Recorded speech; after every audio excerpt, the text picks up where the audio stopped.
You know, we've had a great defense all year. You know, Coach always tells us, you know, that's our strength is our defense. And, you know, we came out tonight, and that's what our focus was. We knew our offense would come to us if we start shutting them down, and I think we did a great job. Well, they did indeed. The Eagles facing the highest-scoring NAIA team this season in Dakota Wesleyan in the championship game, averaging nearly 90 points per, but not on this night. In the first, Ben Lanning from the elbow, little turn, Gunn gets that to fall. They were out to a 29-14 lead early, 15 points up. Then later, Kyle Stegging, check out the freshman. What a great spin move. Scoops it off glass and down. He was the MVP of the tourney. The lead was 31-16 at that point. Later, Travis Wells driving baseline, and how about this one off the window? That goes as well. 42-20 at the half, and the big scoring team couldn't have an answer back, and Lanning's 3 more here of his game-high 24. Golden Eagles hold the best offense in the nation to 45 points. That's also a tournament record. Cornerstone, national champs, 66-45. This means everything. This is why I came to Cornerstone, just to share this with my teammates. It's an incredible feeling. It's unreal right now. I just can't describe it. And a pleasure to have with us in studio tonight Cornerstone junior forward Ben Lanning out of Granville, and now 3-time Cornerstone national champion head coach Kim Elders.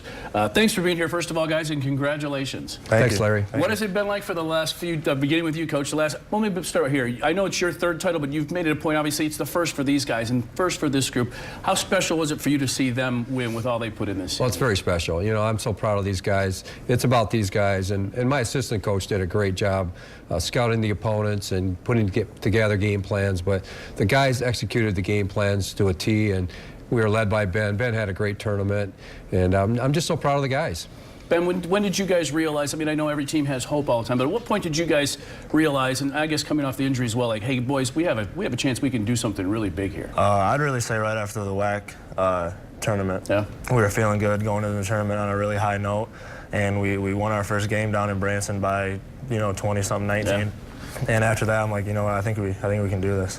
What did it feel like to accomplish that in the end? I mean, can you? It's hard to put into words. Hard to put into words, you know. I still don't even know until tomorrow night when that banner goes up. I mean, it's just awesome. We ended the season the best way you could. Well, we always hear if you win multiple championships, they're like your kids. They're all special for different reasons. What's special about this particular team to you? This team, you know, we went into the season with a lot of question marks. Focus was one of our biggest issues, and we really challenged the guys early about focus. We just didn't have it. And, you know, youth has a lot to do with that. And we kind of look back to our loss in December to Concordia on the road. And that was a wake-up call, and that was really the turning point of our season. And from that point on, we only lost once to Davenport on the road. But from that point on, we called every game that we played a championship game. In fact, I would write on the whiteboard before every game, championship game. And the guys took it literally. And so when I wrote it on the board on Tuesday night, championship game, you know, it was for real. And these guys, I'm just so proud of them for how they carried out our game plan and just executed everything. And everyone stepped up, including Ben. Yeah, well, Ben, talk about what you guys were able to do against, I mean, the #1 offense. I mean, a team that's averaging twice what you guys allowed them to score. What was it that was so successful defensively for you guys? You know, we really pride ourselves on our defense, and Coach E and the coaching staff really make it a point that we're going to win these games with our defense.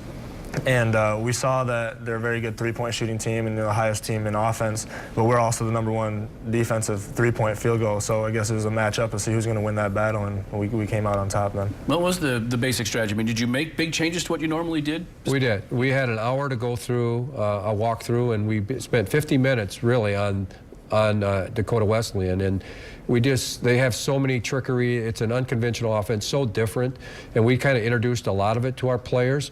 But in the end, we just said, you know what, you got to trust your instincts, trust our defensive scheme that we've played all season long. In fact, I wrote that word trust on the board before the game. Usually I write a bunch of things on the board. All I said was trust your defense, trust yourself, trust your teammates, and we'll be all right. What happens now is going to be a lot of fun, I guess, tomorrow night at the Hanson Athletic Center, a rally for the team, a celebration, and a banner raising.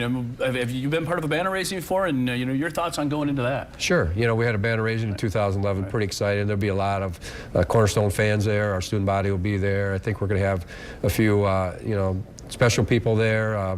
You know, maybe a senator or two, maybe the mayor. I'm not sure. We've been told a few things, but.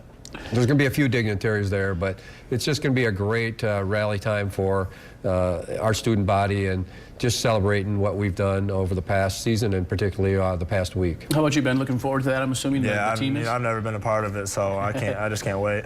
How much pride do you guys have in being, now that the university, the program, has tied the mark all-time, right, with three wins? Correct. To be one of those three, I mean, I'm sure there's a sense of pride in that as well. Yeah, it's awesome. I'm so proud to be at Cornerstone, and I love being a Golden Eagle, so I wouldn't trade it for the world. What does that do for the program? Get any benefits out of that, recruiting? I think it does. We've already signed our recruits for next year, but maybe down the road, maybe somebody will walk in and say, "Coach, we want to, I want to come and play for you at Cornerstone." But it certainly doesn't hurt recruiting. It really has helped us, and God has brought a lot of great players to me, and has just blessed our program. So in the end, I think it certainly doesn't hurt recruiting. I think it'll help us. Right.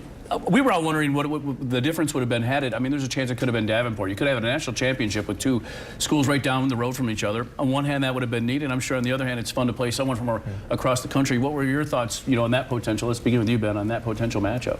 It's always a big game playing Davenport, so we were going to be a little prepared for that. But at the same time, we play them twice, 3 times a year, so we really want to play someone else. And across the country, it's always a fun time. Right. And there was good competition, obviously, in the WAC this year that I'm sure prepared you guys too. Oh, for sure. The WAC's probably been the strongest I've witnessed since I've been at Cornerstone, top to bottom, and it's just getting better every year. And Davenport has really brought their program along, and that's just a rivalry game for us. And University of Northwestern Ohio's program is a lot better, and Aquinas. I mean, it's just a tough conference. So our conference certainly prepared us for the national tournament. Yeah, well, you want a share of that, and you won the big thing as well. Hey, thanks for coming in tonight, guys, and congratulations, and enjoy again the celebration tomorrow night. We will. Thanks, Larry. Thank you.